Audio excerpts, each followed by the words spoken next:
The conference room aboard the massive alien station floated in the darkness of space, far from any star system. Inside, creatures from 20 different worlds sat around a circular table that glowed with soft blue light.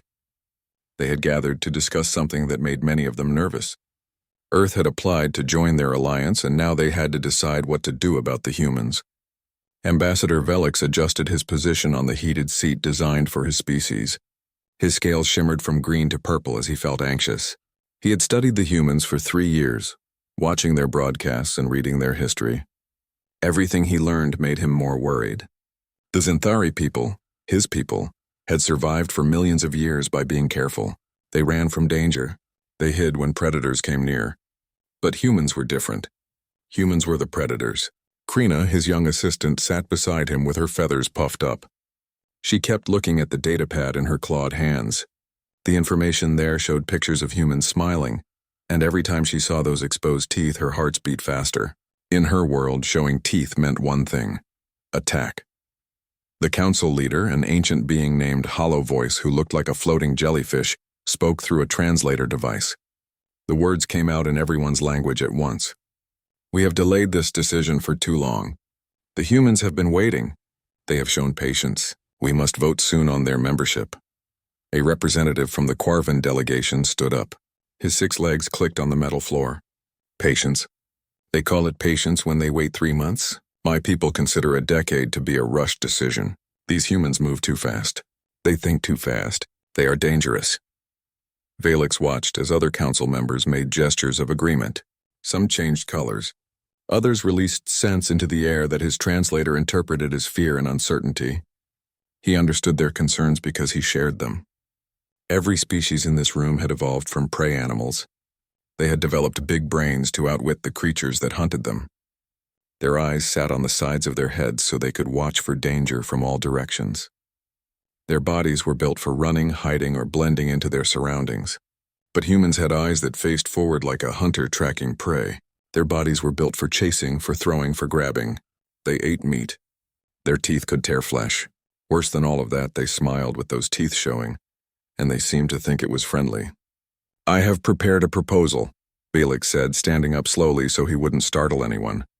"We invite a small human delegation here to Unity's Promise. We observe them closely. We speak with them. We try to understand their ways. Then we vote based on what we learn, not on what we fear." The room fell silent. Hollow Voice drifted closer to the center. "This is wise. Fear without knowledge is dangerous. Knowledge without fear is foolish. We need both." Who agrees with Ambassador Velix? One by one, the council members voted. Some voted yes because they were curious. Others voted yes because they were too afraid to say no and anger the humans. A few voted no and explained they would never feel safe with predators in their alliance. In the end, the yes votes won. Krina leaned toward Velix and whispered, "What if they bring weapons? What if they see us as prey?" Felix's scales turned a dark blue, the color of deep thought. "Then we will know they are not ready. But Krina, I have watched them for years. They do terrible things sometimes, yes. They fight wars. They harm each other. But they also do something no prey species does. They forgive their enemies. They make friends with those who once hunted them. I do not understand it, but I want to." 2 weeks later, the human ship appeared on their sensors. It was called the Horizon's Edge, and it looked nothing like the graceful curved vessels that most species built. The human ship had sharp angles and heavy armor. It looked ready for battle even though the humans promised they came in peace. Felix went to the docking bay with a security team and medical staff standing by just in case. His scales couldn't stop shifting colors. He was that nervous. The airlock hissed open and the humans stepped through. The first one through was a woman in a dark blue uniform with symbols on her shoulders. She was tall for a human with skin the color of sand and hair like dark wood. Her eyes were sharp and forward-facing, watching everything. Predator eyes. She walked with confidence, her feet making loud sounds on the metal floor. Behind her came 3 more adults and surprisingly 1 small human child. "Greetings," the woman said, and then she did it. She smiled. Her lips pulled back to show white teeth, so many teeth. Felix's body wanted to run, but he forced himself to stand still. He had to remember. This was their way of being friendly. "I am Captain Lisa Grant," the woman continued. "This is Dr. Henry Cole, our science officer. Maya Patel, our engineer. Kevin Barnes, security. And this young one is Emma Hayes, daughter of our medical officer, Dr. Claire Hayes. The small human, Emma, looked up at Felix with huge eyes. She was tiny, barely reaching the captain's waist. She also smiled, showing smaller teeth. "You're pretty," Emma said. "You look like a rainbow." Felix didn't know what to say. No one had ever called him pretty before. Krina made a chirping sound of surprise beside him. "Thank you for having us," Captain Grant said. "We're honored to be here. We hope this visit helps us understand each other better." "Yes," Felix managed to say. "Understanding. That is what we all need. Please follow me. We have prepared quarters for you. Tomorrow we begin talks." As the humans followed him through the corridors of Unity's promise, Felix noticed something strange. Other aliens who were passing by stopped and stared. Some backed away. Others rushed past quickly. But the humans didn't seem to notice or care. They looked at everything with interest and excitement, pointing at the bioluminescent walls and the floating transport pods. The small one, Emma, kept asking questions. "Why is the ceiling so high? What do you eat? Can you change colors whenever you want? Do you have pets?" Her mother kept telling her to be quiet, but Felix found he didn't mind. The child's curiosity seemed innocent, not threatening. Maybe, he thought, this would work out. Maybe they could find common ground with these strange predators from Earth. But deep in his mind, doubt remained. Tomorrow the real test would begin, and Felix wasn't sure what they would discover about humanity. He only hoped that whatever they learned wouldn't confirm his worst fears. The quarters assigned to the human delegation were larger than expected. The rooms had been designed to accommodate various alien species, so the ceilings stretched high above their heads, and the doors were wide enough for creatures much bigger than humans. Emma thought it looked like a giant's house from her storybooks. Captain Lisa Grant stood in the main common area with her team, reviewing the schedule for the next day. Dr. Henry Cole sat on one of the oddly shaped chairs, trying to find a comfortable position. The furniture clearly wasn't made for human bodies. Maya Patel was examining the walls, fascinated by how they seemed to glow from within. "They're watching us," Kevin Barnes said quietly. He pointed to small devices in the corners of the room. "Cameras or sensors? Maybe both," Lisa nodded. "I expected that. They're afraid of us. We need to remember that every moment we're here, everything we do will be analyzed." Dr. Claire Hayes was unpacking Emma's things in the smaller sleeping room. Emma sat on the floor playing with her stuffed animals and talking to them in a quiet voice. Claire worried about bringing her daughter on such an important mission, but there had been no choice. The babysitter canceled at the last minute, and this opportunity was too important to miss. Earth's future depended on this visit going well. Henry Cole stood up and walked to the large window that showed the stars outside. "I've been thinking about tomorrow's presentation. We need to be careful about what we show them. They're prey species. They won't understand a lot of human behavior." "What do you mean?" Maya asked, joining him at the window. "Well, think about it. We eat meat. They mostly don't. We have forward-facing eyes. Theirs are on the sides of their heads. We domesticated wolves and turned them into dogs. That probably sounds insane to them. We watch action movies for fun. We play sports where we chase balls and tackle each other. To them, that might look like we're practicing hunting techniques." Lisa sat down and rubbed her temples. "So what do? Pretend we're something we're not?" "No," Henry said. "We be honest. But we need to explain things in ways they can understand. We need to show them that yes, we evolved as hunters, but we chose to use those skills for building instead of destroying." Kevin laughed, but it wasn't a happy sound. "Good luck with that. I saw how they looked at us today. They think we're monsters." Emma appeared in the doorway holding her stuffed dog. "Mama, are the aliens scared of us?" Claire pulled her daughter close. "A little bit, sweetie. But that's okay. They just don't know us yet. Once they get to know us, they'll see we're nice." "I think they're nice too," Emma said. "The rainbow one, Felix, he has pretty scales. And his friend had feathers like a bird. I wish I could pet her." "You definitely should not try to pet the aliens," Claire said firmly. "Remember what we talked about? Everyone here is different. They have different rules about touching." The next morning, the human delegation was escorted to the Grand Council chamber. The room was enormous, shaped like a bowl with seats rising up on all sides. Dozens of alien species filled those seats, their various forms creating a rainbow of colors and shapes. Some looked like insects. Others reminded Lisa of fish or birds. A few didn't look like anything from Earth at all. At the center of the room was a raised platform with a holographic display system. This was where the humans would present their case for joining the Galactic Council. Ambassador Velix met them at the entrance. His scales were a nervous yellow-green today. "Captain Grant, welcome. The Council is eager to learn about your species. We have allotted 4 hours for your presentation. Please try to help us understand humanity." Lisa stepped onto the platform with Henry beside her. The other team members took seats nearby. Emma sat with her mother, swinging her legs and looking around at all the strange beings watching them. "Honored members of the Galactic Council," Lisa began. "We come from a small blue planet in a quiet corner of the galaxy. We call it Earth, and it's the only home we've ever known. We are a young species. We've only been in space for about 100 years. We've only had radio for 200 years. Compared to many of you, we are children taking our first steps into a much bigger universe." The translation devices hummed, converting her words into dozens of languages. Some aliens leaned forward with interest. Others sat very still, which might have meant anything. Henry activated the holographic display.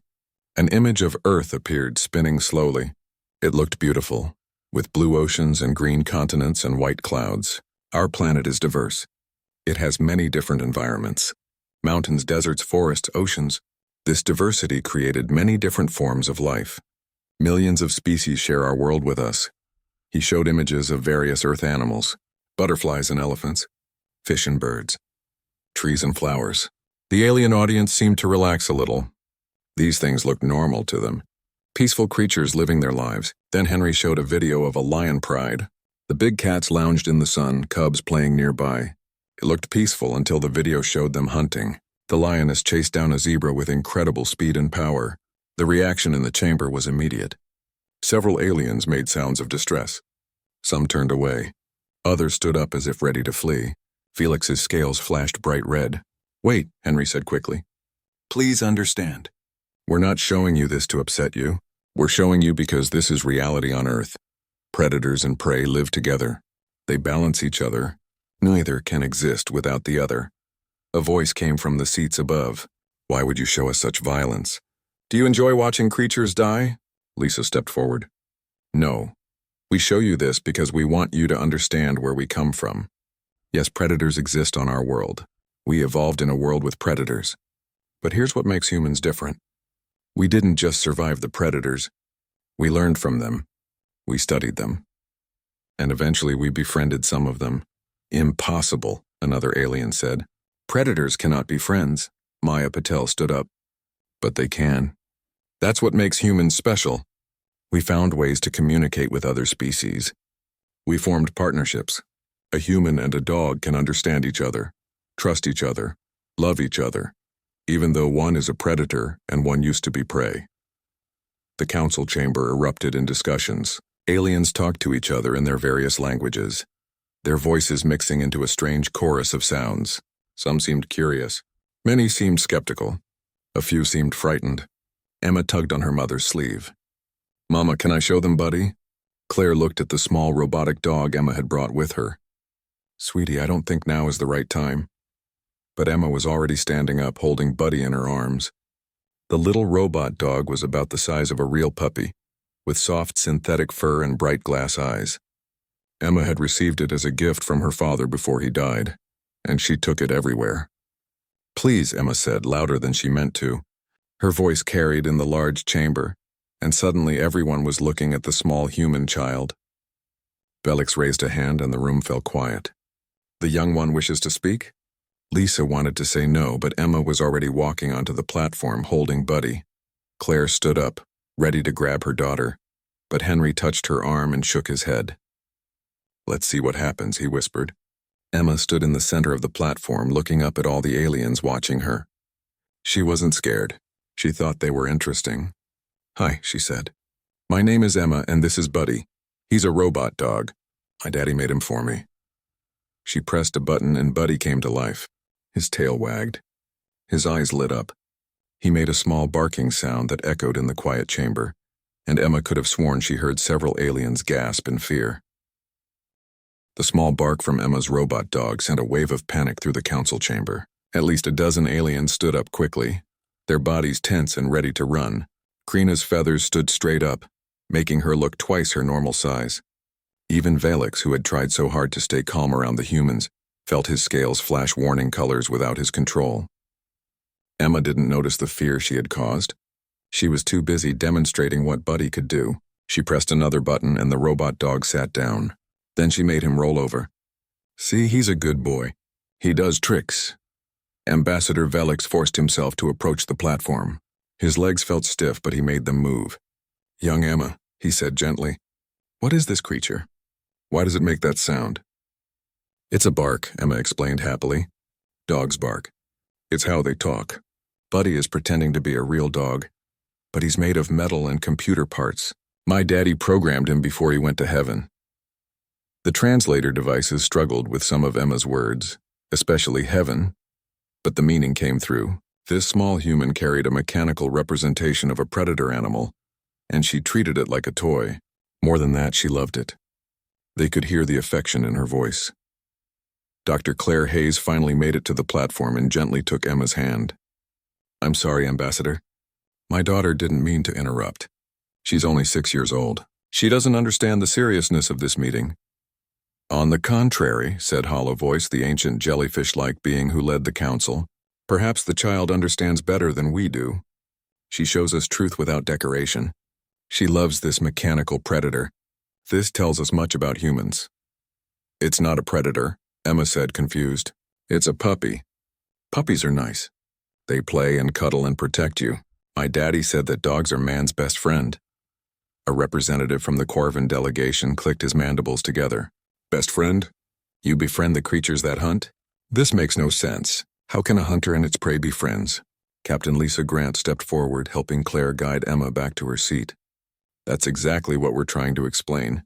Humans didn't start as friends with dogs. Thousands of years ago, wolves were wild predators.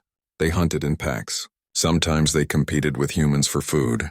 But over time, something amazing happened. Humans and wolves learned to work together. The wolves helped humans hunt. Humans shared food with the wolves. Generation after generation, the wolves changed. They became gentler, friendlier, loyal. They became dogs." "You changed them?" asked a small alien whose body glowed with purple light. "You forced them to become different?" Henry Cole shook his head. "Not exactly.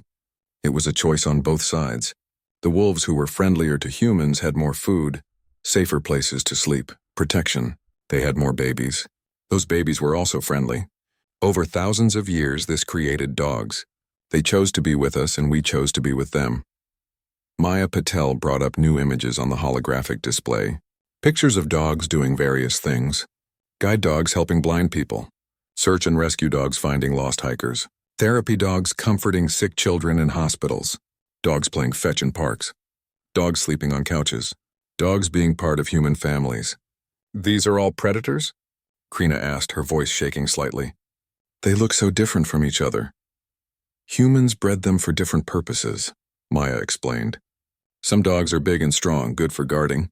Some are small and gentle, good for companionship. Some are smart and quick, good for herding other animals. But they all share one thing. They love humans. They're loyal to humans. They would die to protect humans." This statement caused more distress in the chamber. Several aliens began arguing with each other in their native languages. The translation devices created a chaos of overlapping words. Velix caught fragments of different conversations. Some aliens thought the humans had created slave species. Others thought the humans had mental problems that made them bond with dangerous animals. A few wondered if humans had special powers that let them control predators. Velix raised his hand for silence. It took several minutes for the chamber to quiet down. "We need a break," he announced. "This is too much information too quickly. We will pause for 2 hours. Everyone should rest and think carefully about what we have learned. Captain Grant, please take your team back to your quarters. We will continue this afternoon." As the humans filed out of the chamber, Velix noticed Emma looking back at all the aliens with confusion on her face. She whispered to her mother, but her voice carried in the quiet. "Mama, why don't they like dogs? Dogs are the best." After the humans left, the council chamber exploded into debate. Aliens from dozens of worlds shared their concerns, their fears, their confusion. Velix tried to moderate, but even he was struggling to process what they had seen. "They are unstable," declared the Corvin representative. No sane species would befriend predators. This is evidence of severe psychological problems. Or evidence of abilities we don't understand, countered a wise old alien called Three Minds. Perhaps humans have evolved ways to communicate across species barriers. Perhaps their predatory nature gives them insights we lack. They are dangerous, insisted another voice. They keep predators in their homes. Around their children. That small female showed no fear of the mechanical beast. She has been taught that predators are safe. This is how they train their young for violence. Krina stood up, surprising everyone, including herself. As a young assistant, she rarely spoke in council meetings. Permission to offer a different view?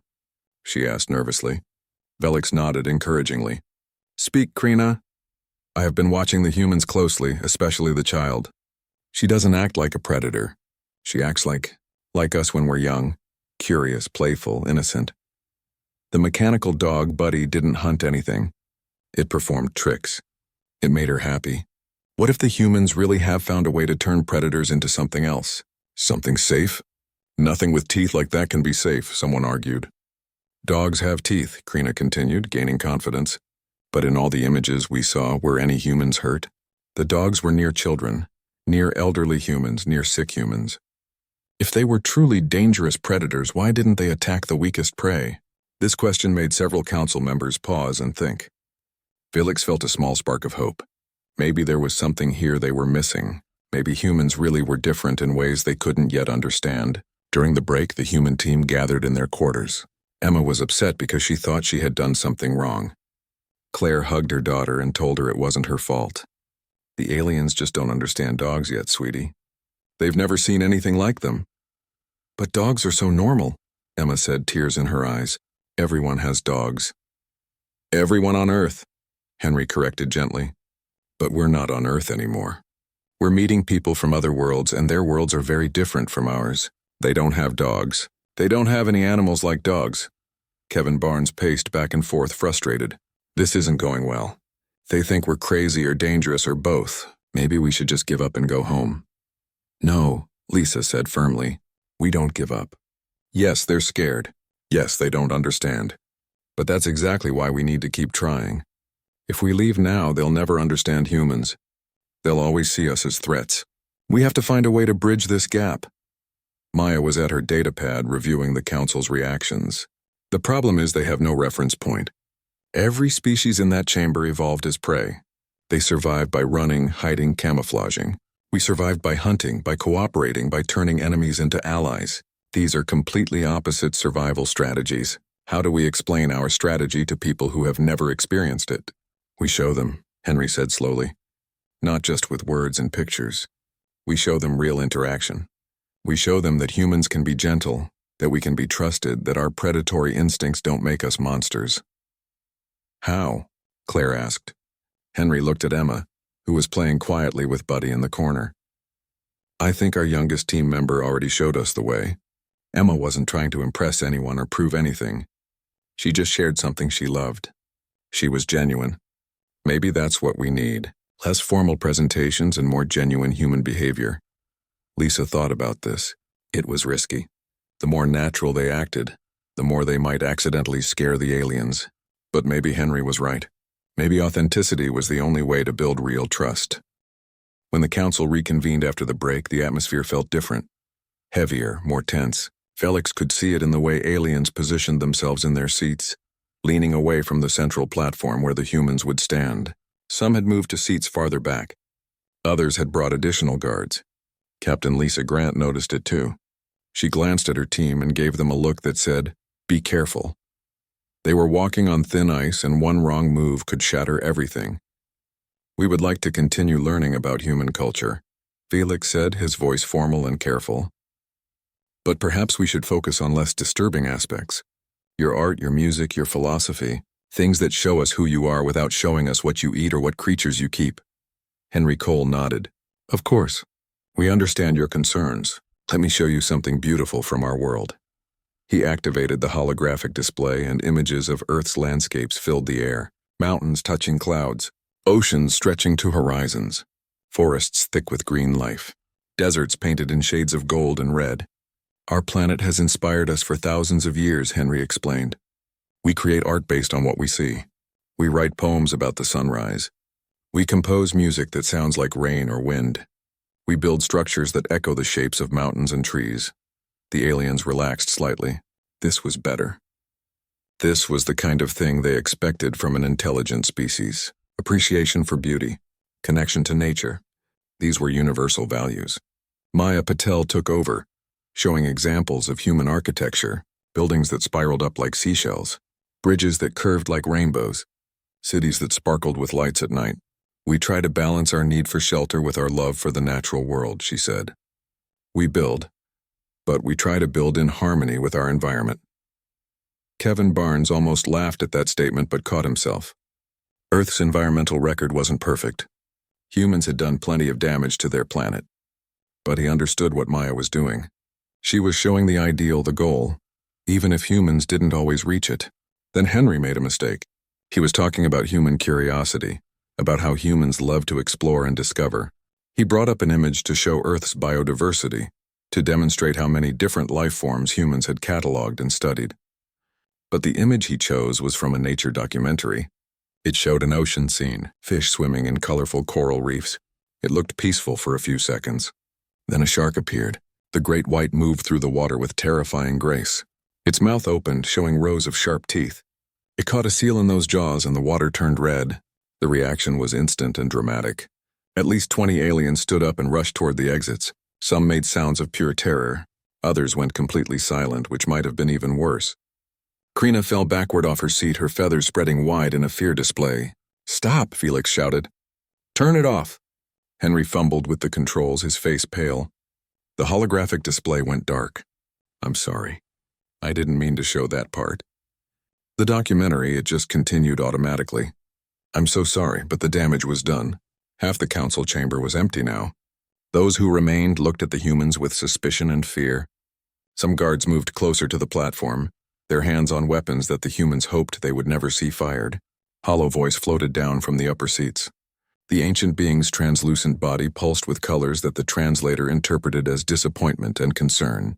"Captain Grant, we invited you here to understand your species. But everything we learn makes us more worried. Your world is filled with creatures that kill, and you watch them kill. You record it. You study it. Some of you even enjoy watching it." "It's not like that," Lisa protested. "We study nature to understand it. Yes, there are predators on Earth, we've already explained that. But we study them scientifically, not because we enjoy violence." "Then why show us?" asked Three Minds, the wise old alien who had spoken up earlier. "Why bring images of death to a council chamber? Why make us watch creatures being torn apart?" Henry stepped forward. "Because it's reality. We can't explain Earth without showing you all of it. The beauty and the harshness. The peaceful moments and the violent ones. If we only show you the gentle parts, we're lying to you. We're hiding who we really are." "Maybe you should hide it," Krina said quietly, having recovered enough to speak. She was still shaking. "Maybe some truths are too terrible to share." The afternoon session ended early. The council needed time to discuss what they had seen, and the humans needed time to figure out how to fix the situation. As they walked back to their quarters, Lisa felt the weight of failure pressing down on her shoulders. They had come so far, traveled so many light years, and now it felt like everything was falling apart. Emma held her mother's hand and asked the question that no one else wanted to voice. "Are they going to send us home? Do they hate us?" Claire didn't know how to answer. She looked to Lisa for help. The captain knelt down to Emma's level. "They don't hate us, sweetie. They're just scared. They don't understand us yet." "Will they ever understand us?" Emma asked. Lisa didn't have an answer for that. Back in their quarters, the team sat in dejected silence. Kevin threw a small object across the room in frustration. "This is impossible. How do we explain ourselves to people who have no framework for understanding predators? It's like trying to explain color to someone who's been blind their whole life." "We must be missing something," Henry said, staring at his hands. "There has to be common ground. There has to be something we share with them despite our different evolutionary paths."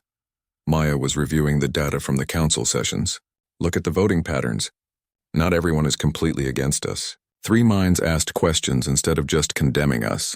Krina, that young assistant to Velix, she's scared but also curious. "There are allies in that room. We just need to find them and appeal to them." "How?" Claire asked. "Everything we show them backfires. Our food scares them. Our animals terrify them. Even our architecture probably reminds them of predator dens.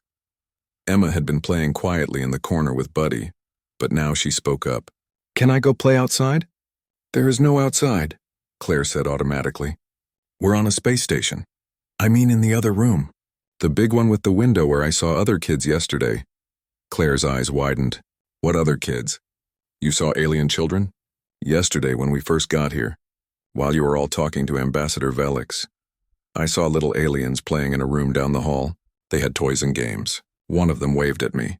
The team exchanged glances. Henry spoke first. Children, of course. Children are naturally curious. They haven't learned all the fears and prejudices of their parents yet. If Emma could interact with alien children, show them that humans can be gentle and friendly, that might influence their parents. Absolutely not, Claire said firmly. I'm not using my daughter as a diplomatic tool. It's too dangerous. Mom, Emma said, I want to help. I want to show them that we're nice. Please? Kevin shook his head. Even if we thought it was a good idea, which I don't, the aliens would never allow it. They'd see it as putting their children in danger, exposing them to a predator species. But Lisa was thinking. Her mind was working through possibilities. What if we didn't ask permission?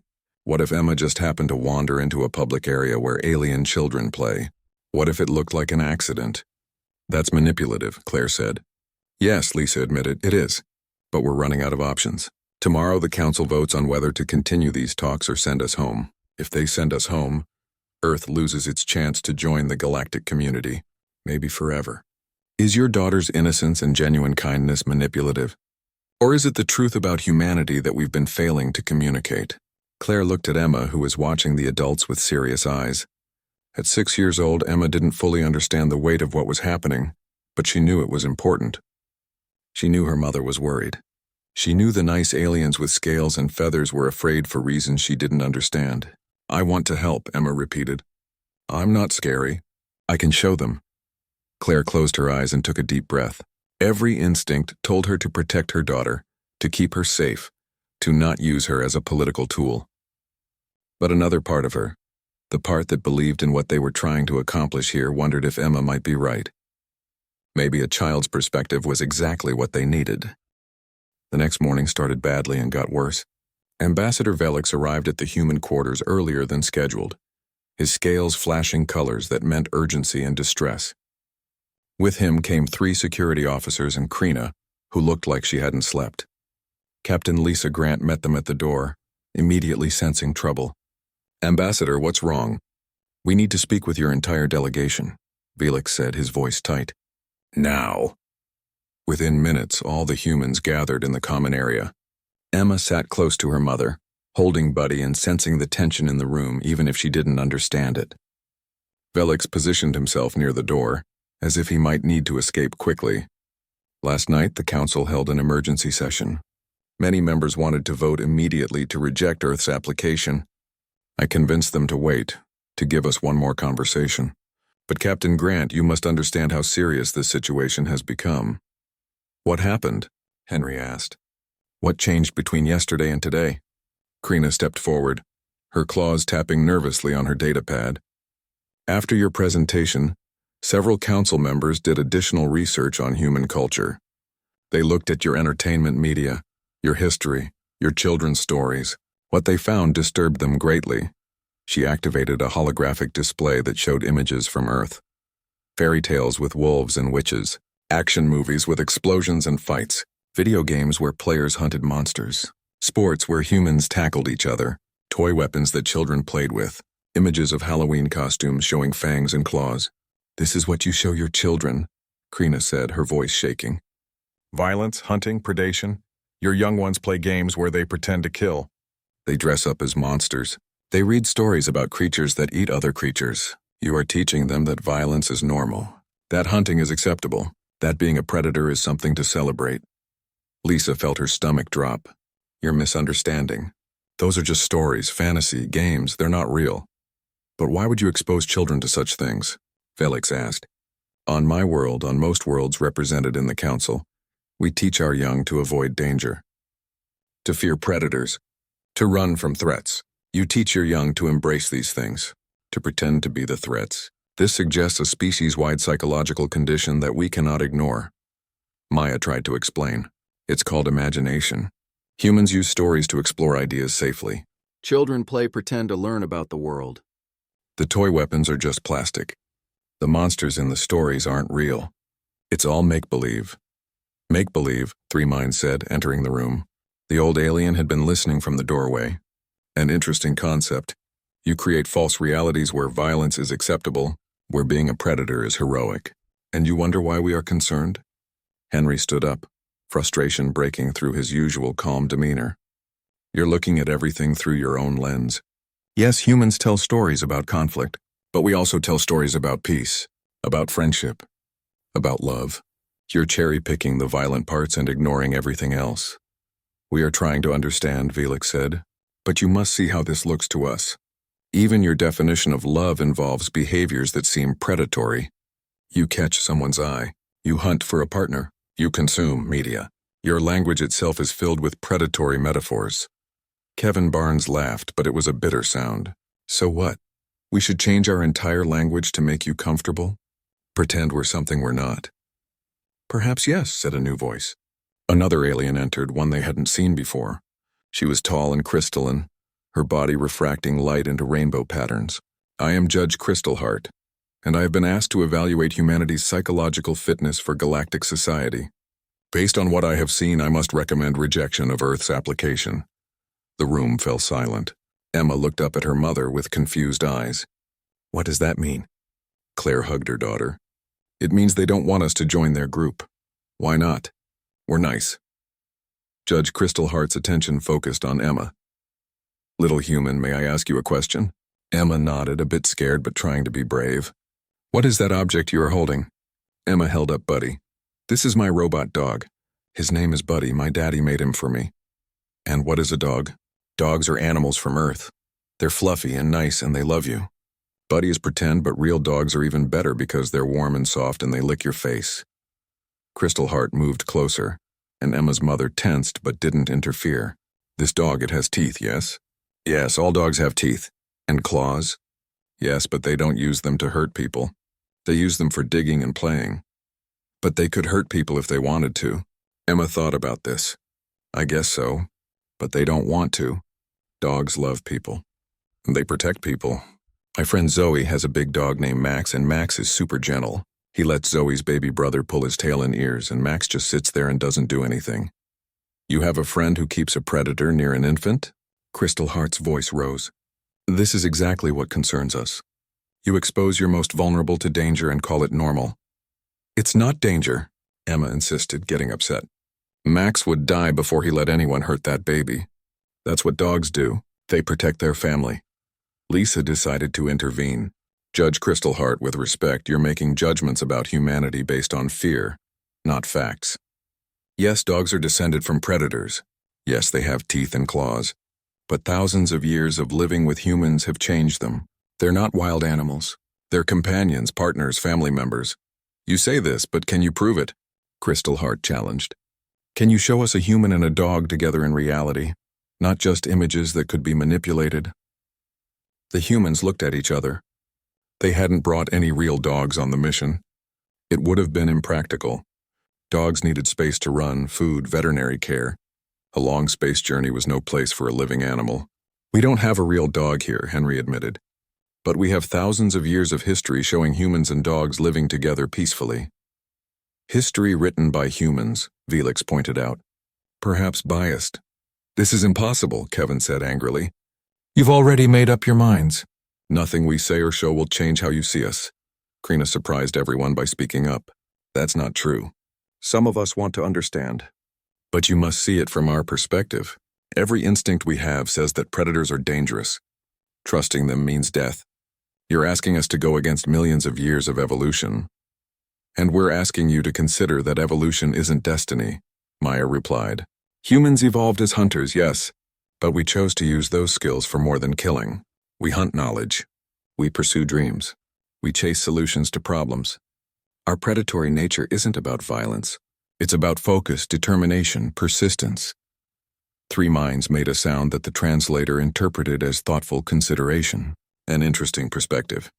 But words alone will not convince the council. They need to see proof, tangible evidence that humans can control their predatory instincts, that they can be trusted around vulnerable species. Emma had been listening to all of this, and even though she didn't understand all the big words, she understood the basic problem. The aliens thought humans were dangerous. They thought dogs were dangerous. They were wrong, but they wouldn't believe words. They needed to see. "Can I show them?" Emma asked quietly. "Show them what, sweetie?" Claire asked. "How to be friends with Buddy, how to play with him, how he's not scary." Judge Crystalheart tilted her head. "You would demonstrate this mechanical predator for us?" Emma nodded seriously. "Yes, and I can show other kids too. Kids aren't as scared as grown-ups. If the alien kids see that Buddy is nice, maybe they can tell their parents." Felix's scales shifted to a deep blue color. "You would allow your offspring to interact with alien children? You would trust us with her safety?" Lisa looked at Claire, who looked at Emma. The little girl's face was determined. She wanted to help. She wanted to show the aliens that humans could be trusted. "Yes," Claire said finally. "If you'll allow it, Emma can demonstrate. But I stay with her the entire time." "I must also be present," Felix said, "and security officers. And Judge Crystalheart to observe and evaluate." "Fine," Lisa agreed. "When?" "Now," Crystalheart said. "There is a recreation area where several alien families are currently spending time. We will go there. The child will demonstrate. We will see how both human and alien children react. This will inform our final decision." As they prepared to leave the quarters, Henry pulled Lisa aside. "Are you sure about this? We're putting a lot of pressure on a 6-year-old. "I know," Lisa whispered back. "But Emma's right. Children might be the key to this. They haven't learned to hate what they don't understand yet. If anyone can bridge this gap, it might be her." They walked through the corridors of Unity's Promise, a strange procession. Human adults, alien officials, security guards, and one small girl holding a robot dog. Other aliens they passed stopped and stared, some hurrying away. Emma noticed and felt sad. She didn't understand why everyone was so scared. She just wanted to make friends. The recreation area was larger than Emma expected. It had high ceilings that curved like the inside of a bubble, and the walls showed projected images of different alien worlds. Mountains that floated in the sky, oceans that glowed purple, forests where the trees had silver leaves. It was beautiful and strange, like being inside a dream. About a dozen alien children played in various areas of the room. Some were small, barely bigger than Emma's stuffed animals. Others were larger, though none were as big as adult humans. They played with toys that Emma didn't recognize, made sounds she couldn't understand, and moved in ways that looked odd to her human eyes. But despite all the differences, Emma could tell they were playing. Playing was universal. Several adult aliens supervised the children, and when the human delegation entered, every adult immediately moved toward their young ones, protective, worried. Emma saw fear in their strange eyes, whatever shape those eyes took. Ambassador Valek stepped forward and spoke in a calm voice that the translator turned into various languages. "Please, do not be alarmed. We are conducting an evaluation. The human child wishes to demonstrate something for us. There is no danger. Security is present," Judge Crystalheart observes. "Please allow your children to witness this if they are comfortable doing so." One of the alien parents, a being covered in soft brown fur, spoke up. "You bring a predator species near our children? This is not acceptable." "I'm not a predator," Emma said quietly, but her small voice didn't carry far. Claire knelt beside her daughter. "Emma, are you sure you want to do this? These people are scared. It's okay if you want to go back to our quarters." Emma shook her head. "No, I want to show them. Buddy is nice. I'm nice. They need to know." She walked toward the center of the room, her small feet making soft sounds on the floor. The alien children watched her approach with what Emma guessed was curiosity. Though their faces were so different from human faces that she couldn't be certain, she sat down on the floor and placed Buddy in front of her. "Hi," she said. "My name is Emma. I'm 6 years old. I come from a planet called Earth. This is Buddy. He's my friend." The translator devices worn by the alien children conveyed her words, but none of them moved closer. They stayed near their parents, watching. Emma pressed the button that activated Buddy. The robot dog's eyes lit up. His tail began to wag. He made a small happy sound. Not quite a bark, but a soft whine of greeting. One alien child, smaller than the others and covered in scales that shifted from green to blue, took a tiny step forward. Emma recognized this one. It was Pip, a young Trilixian, the same one who had waved at her yesterday. Pip's parent made a warning sound, but Pip ignored it, taking another small step. "It's okay," Emma said gently. "Buddy won't hurt you. Watch."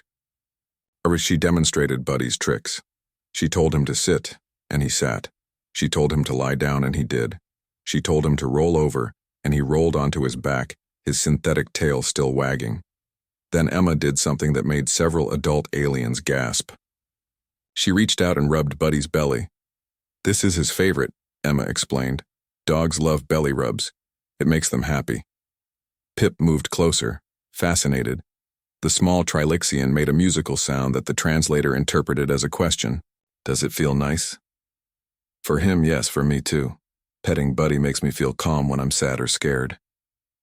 "You get scared?" Pip asked, seeming surprised. "Of course. Everyone gets scared sometimes. When I'm scared, Buddy helps me feel better." Another alien child moved closer, this one tall and thin with skin like tree bark. "But it has teeth. My parent says creatures with teeth like that are dangerous." Emma gently opened Buddy's mouth, showing the smooth synthetic teeth inside. "Buddy's teeth aren't sharp, they're not real. He's a robot, so he doesn't eat food. But even real dogs, their teeth are for eating dog food, not for biting people. Real dogs only bite if someone is trying to hurt their family, otherwise they're gentle." "What is family?" asked another child, a small floating creature that glowed with soft yellow light. Emma had to think about how to answer that. "Family is people who love you, who take care of you. My family is my mom. My dad is in heaven now, so I can't see him, but he's still my family in my heart. And Buddy is family too, because my dad made him for me." "Can machines be family?" Pip asked, moving even closer now, almost within touching distance of Buddy. "Anything that loves you can be family," Emma said. "That's what my dad told me. Dogs are family to lots of humans. They love us and we love them." Krina, watching from the side of the room, felt something strange happening inside her. She had been so certain that humans were dangerous, that their predatory nature made them untrustworthy. But this small human spoke about love and family and comfort. She showed vulnerability, admitting she got scared. She was patient with the alien children, never rushing them, letting them approach at their own pace. These weren't the behaviors of a predator. Or were they? Judge Crystalheart moved closer to observe. She had spent centuries evaluating species for galactic membership. She had seen many beings from many worlds. But this small human was unusual. The child had no fear of the aliens, no hesitation. But not because she was brave, because she genuinely saw no reason to be afraid. Pip finally gathered enough courage to reach out one small claw and touch Buddy's head. The robot dog responded by making a happy sound and nuzzling against Pip's hand. The young Trilixian made a sound of pure delight. "It's soft and warm." "Buddy has a heater inside," Emma explained, "so he feels like a real dog. Real dogs are even softer, though." Other children began to move closer, their curiosity overcoming their fear. Emma let each one touch Buddy, showing them how to pet him gently, how to scratch behind his ears, how to make him wag his tail faster by talking in a happy voice. She was a natural teacher, patient and kind. One child asked if Buddy ever got angry. Emma thought carefully before answering. "No, Buddy can't really feel things because he's a machine, but real dogs can feel. They can be happy or sad or scared or excited. Sometimes dogs growl if they're scared or if someone is being mean. That's their way of saying, 'Please stop.' If you listen to them and respect them, they won't hurt you." "What if someone doesn't listen?" asked the floating child. "Then the dog might bite, but only to protect itself. Just like how you might push someone away if they were hurting you. But most dogs never bite anyone their whole life because most people are nice to them." The brown-furred parent who had objected earlier spoke up, but less angrily now. "You say these creatures can hurt but choose not to. How can you trust such a choice? Emma looked up at the adult alien. Because they love us. When you love someone, you don't want to hurt them. Don't you feel that way about your kid? The simple question seemed to stun the alien into silence. Of course they would never hurt their child. They would die to protect their child. Was the human suggesting that these dog creatures felt the same way about humans? Emma continued playing with the alien children, showing them different tricks, teaching them simple commands they could give Buddy. She showed them how to throw a small ball and have Buddy fetch it. The children loved this game, taking turns throwing and watching Buddy bring the ball back every time. Why does it bring the ball back? Pip asked. Because that's what makes me happy, Emma said. And making me happy makes Buddy happy. That's how friendship works. You do nice things for each other. Dr. Henry Cole watched from the sidelines, his mind working through the implications of what he was seeing. The alien children were learning, yes. But more importantly, they were experiencing. They were touching Buddy, playing with him, seeing that he was safe. No amount of presentations or data could have achieved what these few minutes of direct interaction had accomplished. Captain Lisa Grant stood next to him, hardly daring to breathe. Everything depended on this moment. If even one thing went wrong, if Buddy malfunctioned or if Emma said something that frightened the children, it would confirm every fear the aliens had. But so far Emma was perfect, not because she was trying to be perfect, but because she was genuinely being herself. Kevin Barnes kept his hand near his weapon, not because he expected danger from the aliens, but because he was ready to protect Emma if anything went wrong.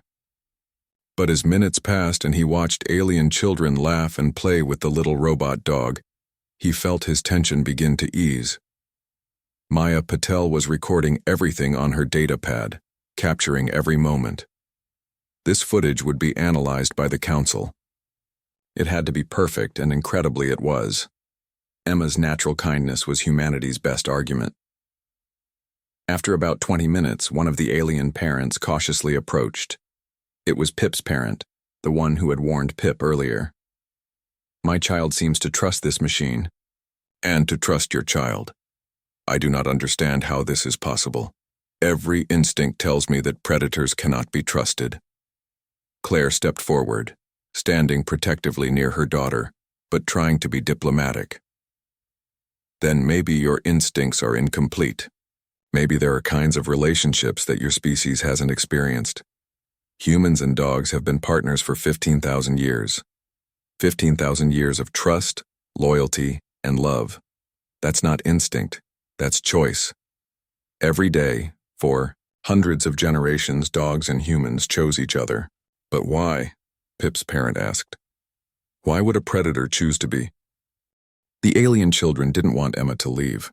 When the demonstration officially ended, they clustered around her, asking questions in a dozen different languages that the translator devices struggled to keep up with. Pip had become especially attached, making musical sounds of distress when Emma's mother said it was time to go. Can the human come back tomorrow? Pip asked Ambassador Velix. Can we play more? Velix looked at Judge Crystalheart, who nodded slowly. Yes, he said. I believe that would be beneficial, if the human delegation agrees. Emma looked up at her mother with hopeful eyes. Claire wanted to say no, wanted to protect her daughter from being used as a political tool. But she also saw something wonderful happening here.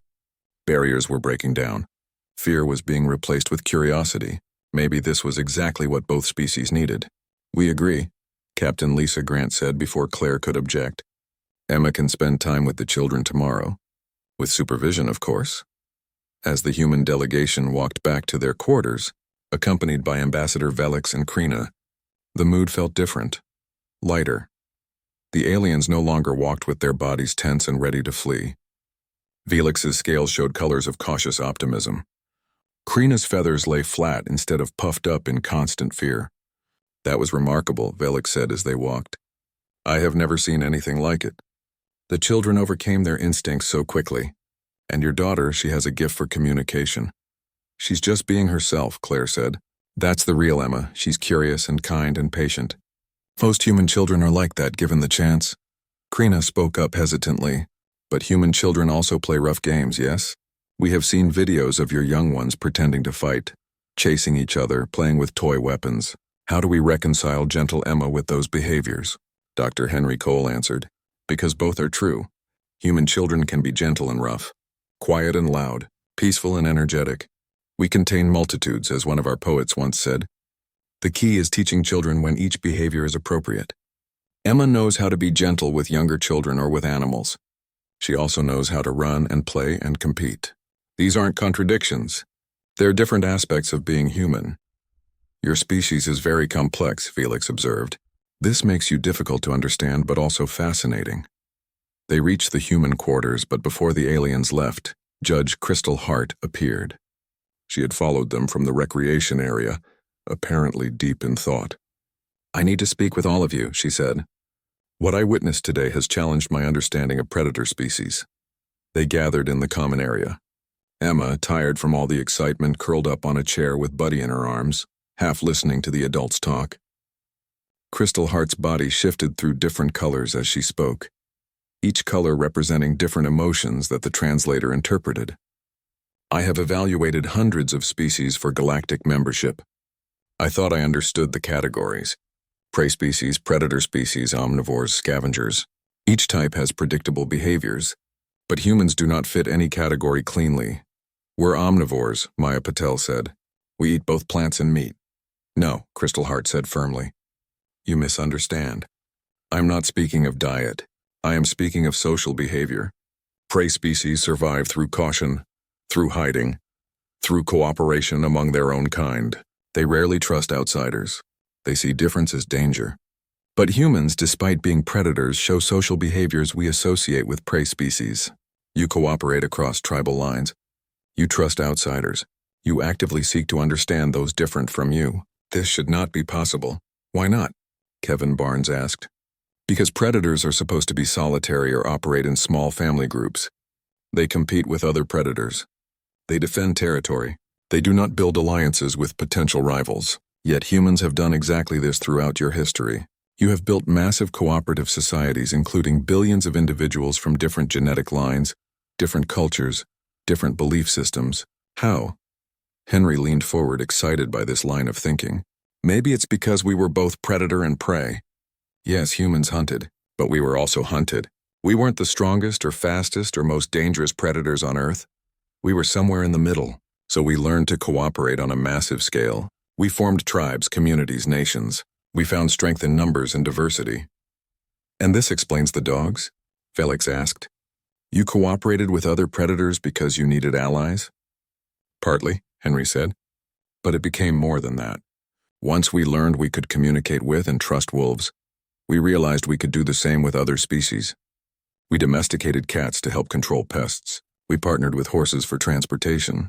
We even learned to work with birds, using falcons for hunting and pigeons for carrying messages. Cooperation became our primary survival strategy. Krina's eyes widened. You have done this with multiple predator species?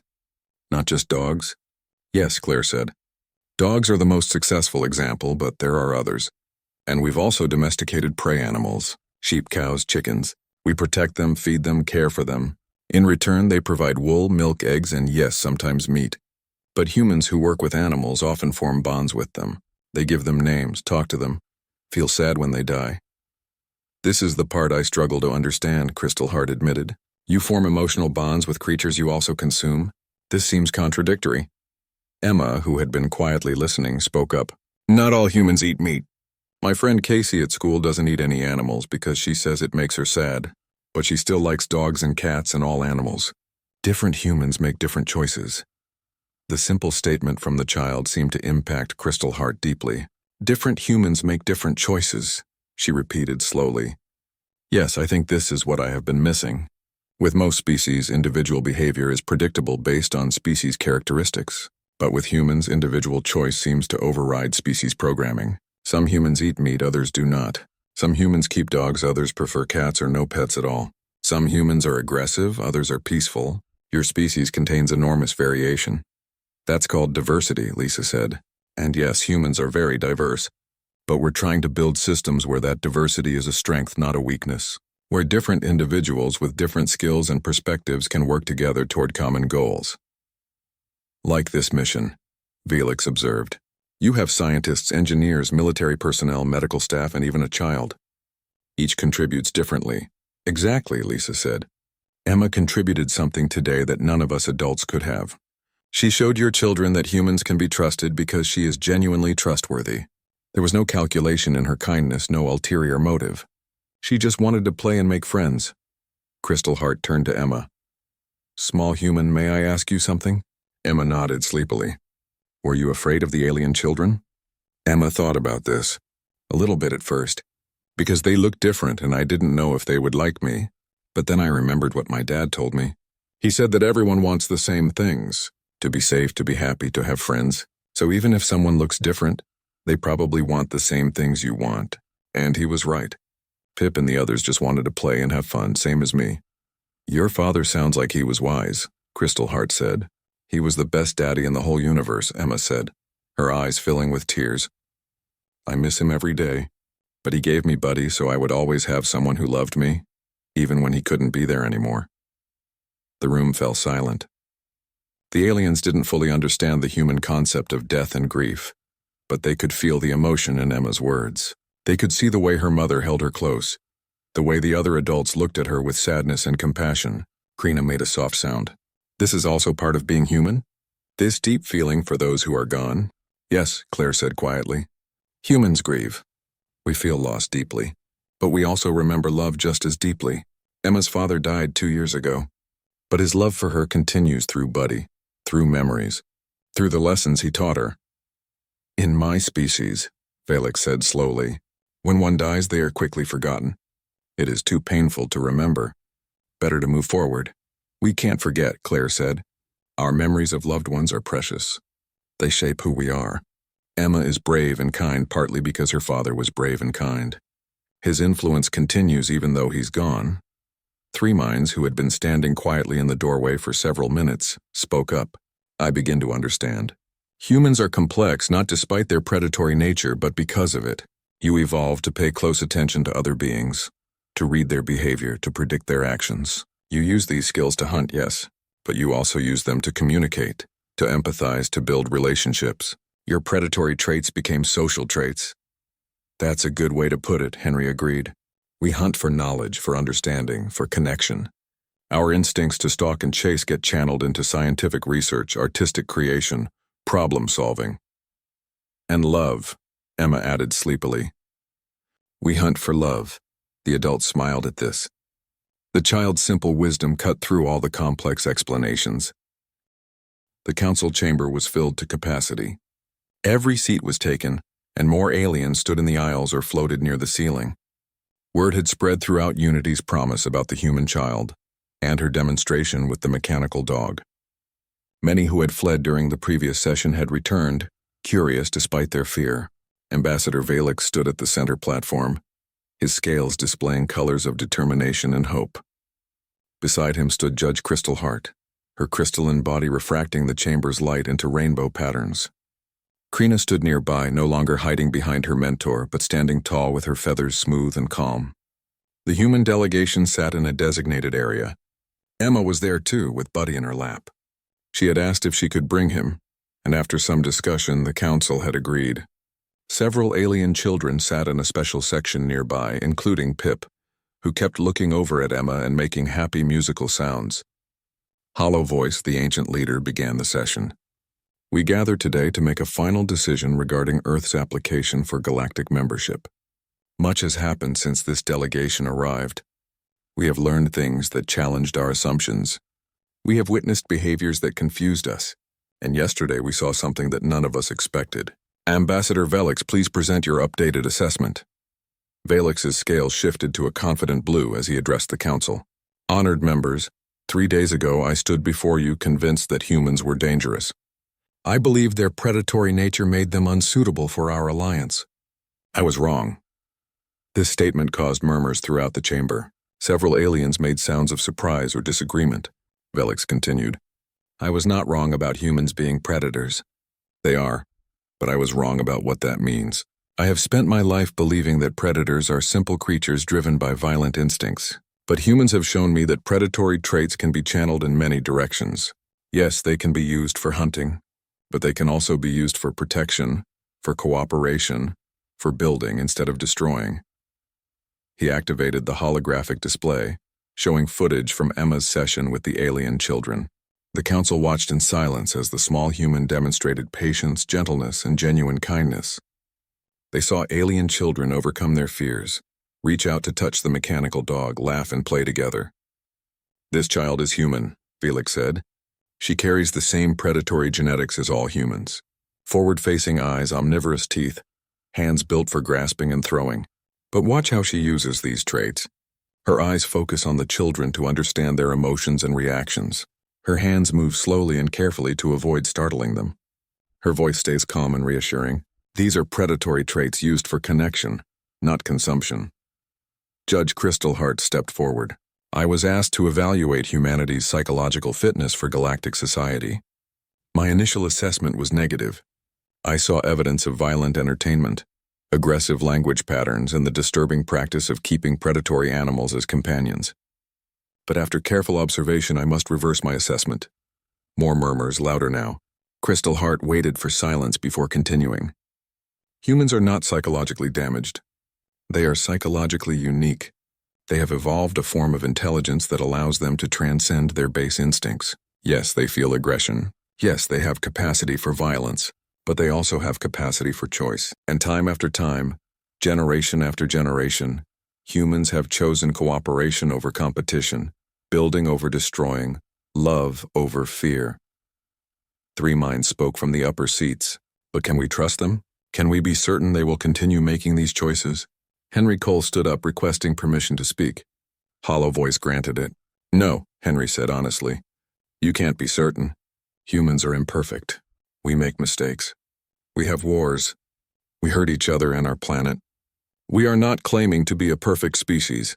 We're claiming to be a species that tries to be better, that learns from mistakes, that builds systems to check our worst impulses and encourage our best ones." Maya Patel stood beside him. "You ask if you can trust us. But trust isn't about certainty. It's about belief despite uncertainty.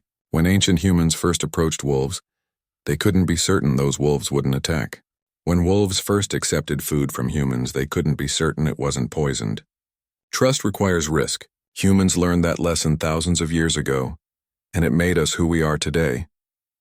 A voice called out from the council seats. "But what if your predatory nature eventually dominates? What if you join our alliance and then turn on us when we are vulnerable?" Kevin Barnes stood up to answer this. "Then you defend yourselves. We're not asking you to trust us blindly. We understand you need safeguards, monitoring systems, rules and consequences. We accept that. We accept that we,